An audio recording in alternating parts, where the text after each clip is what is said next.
Hello everyone, welcome to today's story. A peaceful afternoon turned into a nightmare when Tuna returned home to see her house swallowed by flames. In the ashes, she believed her baby Henry had been lost forever. But was the fire truly the end, or the beginning of a darker plot? Did Tuna's ex-mother-in-law secretly take Henry away? Could Alex uncover the truth hidden behind the smoke and realize what was truly happening? And in the face of betrayal and despair, will hope be enough to lead them back to their child? Stay with us until the end of the video to uncover every twist of this heartbreaking story. And don't forget to subscribe to help us reach 1,000 followers. Your support keeps these stories alive. The day began with the quiet pulse of routine. The air carried the smell of cut wood and the heavy echo of machines in need of repair. Conversations about broken equipment and shipments of bamboo drifted like background noise, ordinary threads in the fabric of rural life. Tuna moved softly among these rhythms, balancing the demands of work with the tenderness of caring for her infant son, Henry. She watched him sleeping peacefully, his small breath steady, fragile, as if the world outside could never disturb him. The farmhouse walls, though simple, seemed to shield their lives from storms that had passed before. For a fleeting moment, serenity lingered, an ordinary peace that felt almost eternal. Neighbors spoke of fruit harvests, of markets waiting with their chaos of voices and bargaining. Huang called about machines and repairs, while Miss Trung's report spoke only of wood and bamboo. These voices, mundane and repetitive, painted a life of endurance and quiet survival. Yet beneath the stillness, an unseen tension lingered, like a storm cloud hiding behind a blue sky. Choices were made unconsciously. A glance at Henry, a decision to step outside, a plan to fetch firewood later in the day. Small acts that seemed insignificant, yet each held the weight of fate. For Tuna, this morning was like countless others. She could not yet sense the tremor about to split her world in two. The silence of her child's breathing, the comfort of routine, and the ordinary rhythm of life. Soon, all would be tested by fire. Tuna stood at the doorway, her eyes lingering on Henry. His tiny figure lay curled beneath a thin blanket, his face soft, untouched by the burdens that weighed on the adults around him.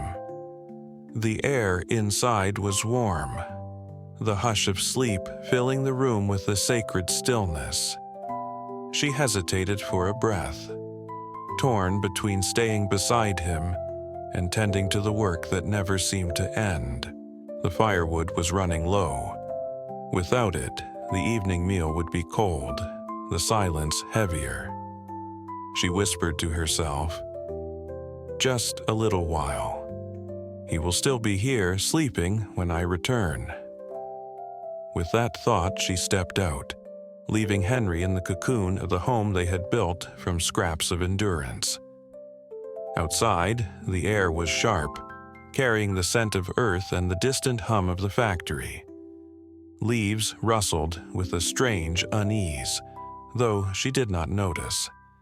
Every step she took seemed ordinary, the crunch of soil beneath her sandals blending with memories of countless walks up the hill for firewood.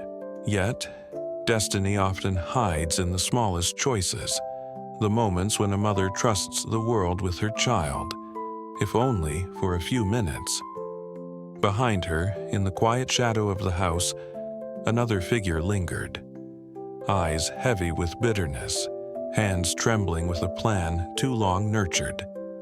What Tuna saw as routine, her ex-mother-in-law, Jiang Tidu, saw as an opening. And in that fragile sliver of absence, the path of fate began to shift toward fire. The air cracked with the sudden roar of fire. What had once been silence was now torn open by the greedy hiss of flames licking at the wooden walls. Smoke rose in dark plumes, twisting against the pale sky, a cruel signal that something sacred was being undone. Tuna returned with an armful of firewood, her steps slow and tired. But as she neared the farmhouse, her breath caught. The place she had left in peace was now swallowed by chaos. She dropped the bundle from her arms, the branches scattering like broken bones across the earth. Her voice shattered into the wind as she screamed Henry's name again and again, running toward the inferno. Her heart refused to believe, yet her eyes forced her to witness. The roof collapsing, sparks falling like dying stars. Each corner of the house glowed with destruction, leaving nothing untouched. In her mind's eye, she saw Henry still sleeping, unaware, wrapped in innocence. The thought carved through her like a blade. She stumbled to her knees, clawing at the ground as if the soil itself could return him to her. The smoke blinded her, the heat burned her skin, but it was despair that consumed her most. Around her, the world blurred into ashes, and in those ashes she thought her child had been taken forever. The fire became not just wood and flame, but a cruel mirror of her soul, devouring hope, leaving only fragments of grief. For Tuna, time fractured. The world no longer moved forward. It collapsed into one endless moment of loss. Far from the ashes, in a dimly lit room, a different scene unfolded. Jiang Ti-Dieu held Henry in her arms, rocking him gently as though the fire had never touched their lives. His small cries quieted against her chest, unaware of the flames that had consumed his mother's hope. For the first time in years, she felt the warmth of family, though it was a warmth stolen rather than earned. Her voice trembled as she spoke to the child, words dripping with both tenderness and regret. "You look just like your father, just like Huang An when he was little. They don't deserve you. Your mother abandoned me, shamed me, forced your father into ruin. But you will return what I lost." The past weighed heavily in her confession. She remembered the day she drove Tuna away, her heart hardened by pride and anger, blind to the truth that life was forming in Tuna's womb. She remembered arranging a new marriage for her son, a decision that ended in bitterness and prison walls. Now she whispered apologies to a child too young to understand, believing that keeping Henry would cleanse the guilt she could never erase. Yet her love was twisted, born from pain and resentment. She mistook possession for protection and redemption for control. In her arms, Henry was not just a grandson, he was a chance to rewrite the past, even if it meant tearing a mother's heart apart. The fire had erased Tuna's certainty, but here, in secrecy, another certainty grew. Jiang Ti-Dieu would not let Henry go. Tuna's voice trembled as she clutched the phone, her hands still shaking with soot and fear. The fire's glow lingered in her eyes, and every breath carried the weight of ashes. When Alex answered, her words broke into fragments. Henry was gone. The house was ruined. Her world had collapsed. "Calm down," Alex's voice urged, firm but gentle, like a steady hand against a storm. "Stay where you are. I'm coming." His words were a fragile rope thrown into her drowning silence. Minutes later, his figure appeared through the smoke. He found her collapsed near the ruins, her cries dissolving into the night air.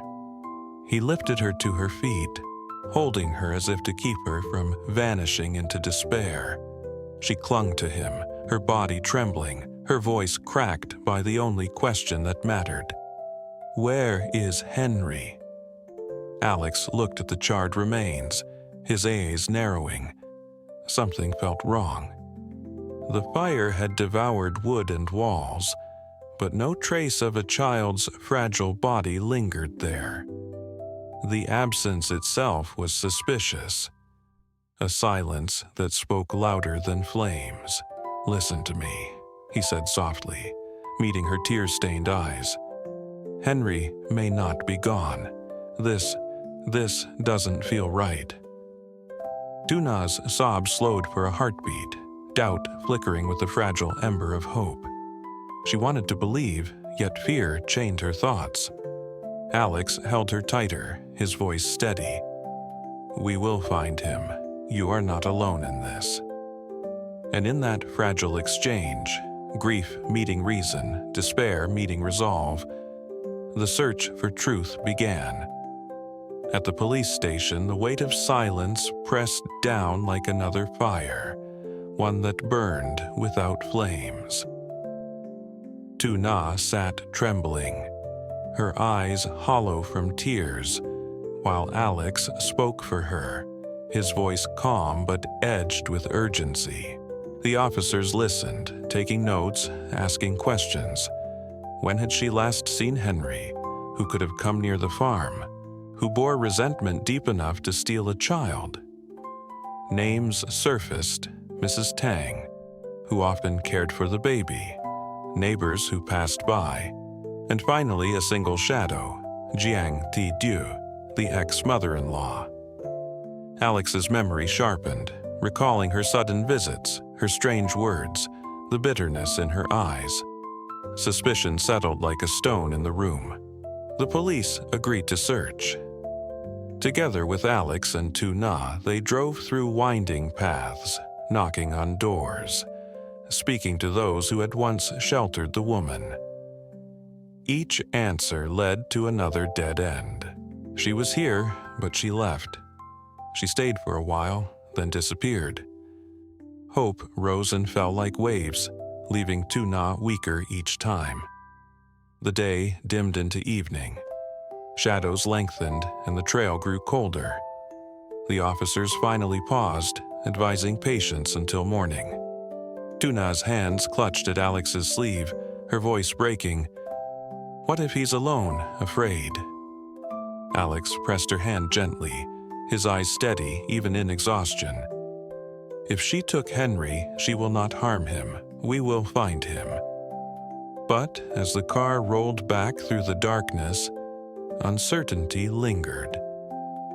The night became a veil, hiding both danger and truth, and every unanswered question deepened the ache of not knowing. Darkness spread across the fields, settling heavy on the farmhouse ruins. Tuna sat quietly beside Alex, her body drained of tears but her eyes wide, searching shadows for a child who was no longer there. Each gust of wind seemed to carry Henry's cry. Each silence deepened the hollow ache in her chest. Alex kept close, his arm steady around her trembling frame. "We've called the police. We'll continue tomorrow," he whispered, but his words could not pierce the labyrinth of fear inside her. She shook her head, insisting she must return to the farm, afraid Henry would come back to an empty place and find no one waiting. The night pressed on, unforgiving. Stars shone faintly, but to Tuna they looked like shards of glass scattered across a black sky, too far away, too cold to offer comfort. She leaned against Alex, her thoughts circling in endless dread. Had the fire taken him, or had someone's hand stolen him away? Each possibility gnawed at her sanity. Alex's eyes, though weary, held a quiet determination. He believed Henry was alive. The fire had left no trace of him, only questions. That absence to him was hope. "Hold on," he said softly. "Until the morning comes, light will uncover what the night hides." Tuna closed her eyes, not in sleep, but in surrender to exhaustion. Between despair and faith, she hovered in silence, waiting. And in that silence lay the lesson. When life burns away certainty, all that remains is the fragile choice to believe. In love, in hope, in the possibility that dawn may return what the night has stolen. Một buổi chiều, tưởng chừng bình yên bỗng chốc biến thành cơn ác mộng. Tử Na để con trai Henry ngủ trong nhà, rồi đi lấy củi. Không ngờ căn nhà bất ngờ bốc cháy dữ dội. Trở về, cô gục ngã giữa tro tàn hỗn loạn. Tưởng rằng Henry đã bị ngọn lửa cướp đi. Trong tuyệt vọng, cô gọi cho Alex. Anh vội chạy đến, nhưng nhận ra điều bất thường. Đám cháy thiêu rụi mọi thứ, nhưng không để lại dấu vết của đứa bé. Trong khi Tử Na rơi vào tuyệt vọng thực sự lộ diện, mẹ chồng cũ, bà Giang Thị Diệu, bà phóng hỏa bế Henry đi. Bà vừa dụ dỗ cháu vừa thú nhận những cay nghiệt trong quá khứ. Cảnh sát vào cuộc và mong manh mối đều mờ mịt. Đêm buông xuống, chỉ còn lại những niềm tin mong manh rằng Henry vẫn còn sống.